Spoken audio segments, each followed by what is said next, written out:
Olá a todos, fazendo só um vídeo aqui rapidinho, porque eu acho engraçado, né, como alguns evangélicos, alguns protestantes, eles criticam, né, meu trabalho, tudo, e falam que eu deveria criticar a Igreja Católica, que a Igreja Católica é isso, a Igreja Católica é do diabo, a Igreja Católica é satânica, o Papa é besta, etc e tal, devido a essa guerrinha, né, boba que existe entre católicos e evangélicos. Mas se a gente for analisar bem no ponto de vista de teologia, todo evangélico, no fundo, ele é católico, ele só não sabe disso. Mas ele é católico e talvez ele não entenda. Eu vou explicar por quê.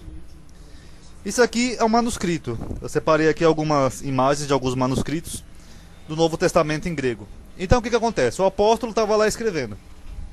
O apóstolo, o discípulo, a pessoa que foi contemporânea com Jesus Cristo, pegou um papiro, um fragmento, e foi escrevendo a história de Jesus. E Jesus esteve na Galileia, curou muitos doentes, ressuscitou o morto, muitos ali creram nele, etc e tal. A isto nós chamamos de escritura. Porque foi uma escritura que um apóstolo, um discípulo, alguém originalmente escreveu referente ao que Jesus disse e fez, seus ensinamentos e seus atos. Ok? Correto. Aí no primeiro século tinha uma prática comum, que era a prática dos copistas, acrescentarem e tirarem coisas dos textos. Pegavam um texto assim, por exemplo, da escritura, iam lá e colocavam alguma coisa. Ou apagavam alguma parte que estava escrito e colocavam outra de acordo com seu interesse. Pós os copistas veio o período dos pais das igrejas, que vai mais ou menos a partir do final do primeiro século até o terceiro século, mais ou menos. Os pais das igrejas faziam isso também. Eles pegavam a escritura e colocavam coisas de acordo com a sua doutrina, com o seu entendimento e de acordo com a sua vontade. Então o que era a escritura, assim, originalmente, ela acabava ficando acrescida. Aqui nessa imagem tem um exemplo. Isso aqui é uma fotocópia de uma escritura do Novo Testamento. E aqui nessa coluna aqui ao lado, não sei se dá para vocês verem direito. Deixa eu ver se eu consigo aumentar um pouco o zoom aqui da imagem.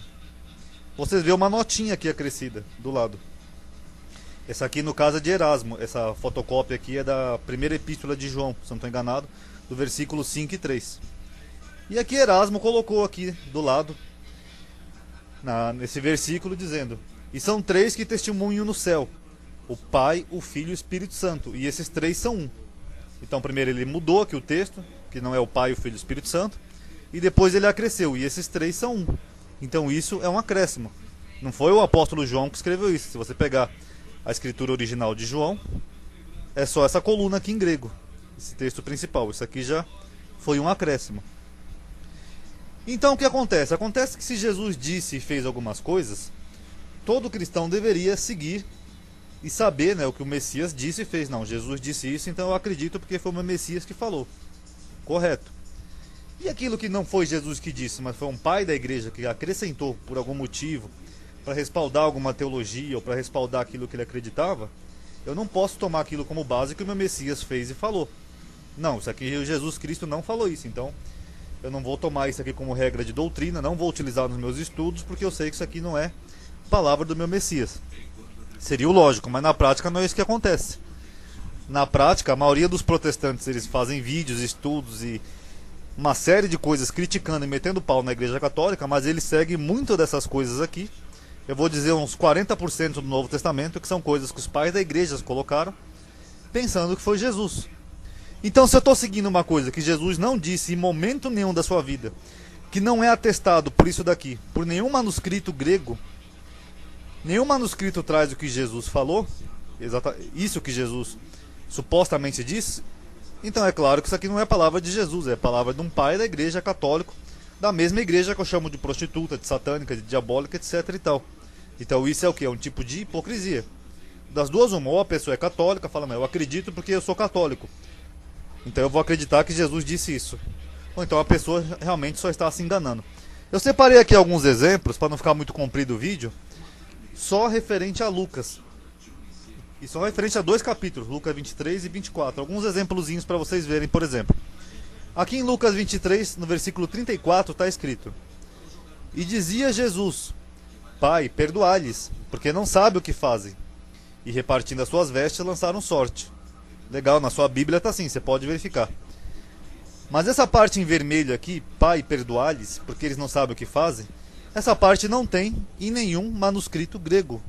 Se você pegar os papiros, os manuscritos, os códigos sinaíticos, códex vaticanos, códex alexandrino, a maioria não consta isso daqui. E por que não consta esse manuscrito? Porque isso aqui foi uma possível adição dos pais da igreja, porque a oração de Jesus ficou sem resposta.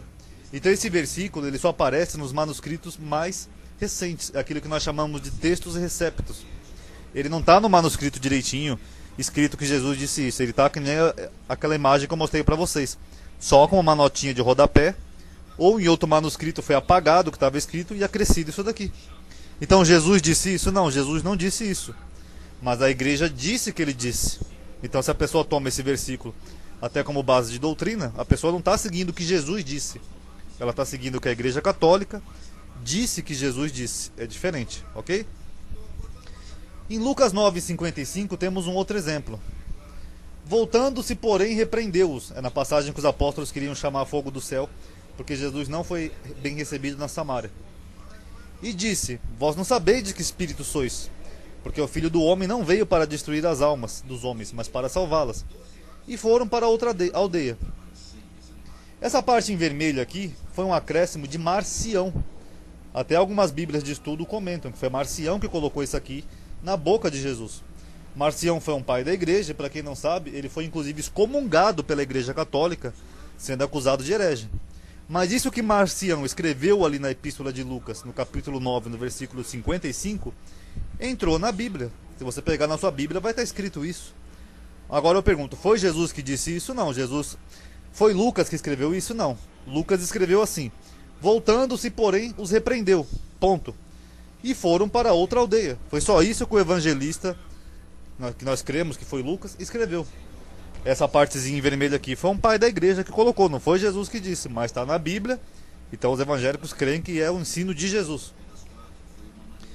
Aqui em Lucas 23 também, no versículo 16 e 17. O versículo 16, Lucas escreveu: castigá-lo-ei, né, disse Pilatos, e soltá-lo-ei. Pronto, aqui o evangelista, ou a pessoa que escreveu o evangelho de Lucas, colocou isso. Aí aqui, no versículo 17, e era necessário soltar-lhes um pela festa, que era comum dos romanos fazer isso, mas isso aqui o evangelista não escreveu. Isso aqui eles colocaram tomando de Mateus 27, para tentar dar uma harmonia maior aos evangelhos devido às diferenças que havia entre um evangelho e outro. Então eles pegavam, completavam o versículo para tentar criar algo harmônico. Um outro exemplo de versículo harmônico é isso daqui. Em Lucas 24 está escrito: e as suas palavras lhe pareciam como desvario, e não as creram. Pedro, porém, levantando-se, correu até o sepulcro e, abaixando-se, viu os lençóis ali postos, e retirou-se, admirando consigo aquele caso. Lucas não escreveu essa parte aqui em vermelho, não tem nenhum manuscrito, mas está na Bíblia, porque foi acrescido, tomado de João 20. Eles tentaram fazer uma harmonia entre o que Lucas falou e o que João falou referente à ressurreição, mas não é escritura. Aqui em Lucas 24:39 está escrito: vede as minhas mãos e os meus pés, que sou eu mesmo, apalpai-me e vede, pois um espírito não tem carne nem ossos, como vedes que eu tenho. Todo esse versículo 39 de Lucas 24 não tem nos manuscritos, é omitido em todos os manuscritos, e nos papiros também não atestam isso. Provavelmente, segundo algumas bíblias de estudo comentam, foi um acréscimo de Orígenes. E por que Orígenes colocou isso daqui? Porque ele queria combater uma seita que acreditava que Jesus veio só em espírito, que era chamada de docetas, né, do primeiro século. Mas na verdade Jesus não disse nada disso. O evangelista não escreveu que Jesus disse: ó, toca nas minhas mãos e nos meus pés que você vai ver que um espírito não tem carne. Isso não é palavra nem ensino de Jesus. É palavra de um pai da igreja que colocou isso na escritura para tentar respaldar a sua crença. Esse aqui é só um exemplozinho de alguns versículos soltos de Lucas 24. Se a gente for fazer de todo o Novo Testamento, vocês vão ver isso. Em todo o capítulo tem isso. Tem frases, tem versículos, tem ensinos, tem até capítulos inteiros que não foi Jesus que disse, que não foi registrado por nenhum discípulo, por nenhum apóstolo, por nenhum evangelista, mas os pais da igreja colocaram para tentar respaldar aquilo que eles queriam que as pessoas acreditassem, aquilo que eles queriam impor como doutrina católica. Então eu pergunto para vocês, agora que estão me ouvindo, existe realmente protestante? Porque os protestantes aceitam tudo isso. Lutero fez lá a chamada reforma protestante, mas Lutero ele só copiou a Bíblia do alemão, traduziu, né, do latim para o alemão, e ele utilizou a Bíblia Vulgata para isso. A Bíblia que foi encomendada inclusive pela Igreja Católica. Então, se você segue tudo aquilo que está na Bíblia pensando que foi Jesus, mas não foi ele que disse, mas foi a Igreja Católica que colocou na Bíblia, como que essa pessoa não é católica? Como que essa pessoa é evangélica? Então a única diferença de evangélico e católico é só aquela questão de imagem, porque os católicos adoram imagem e os evangélicos não. Os evangélicos creem na inerrância das escrituras, da Bíblia.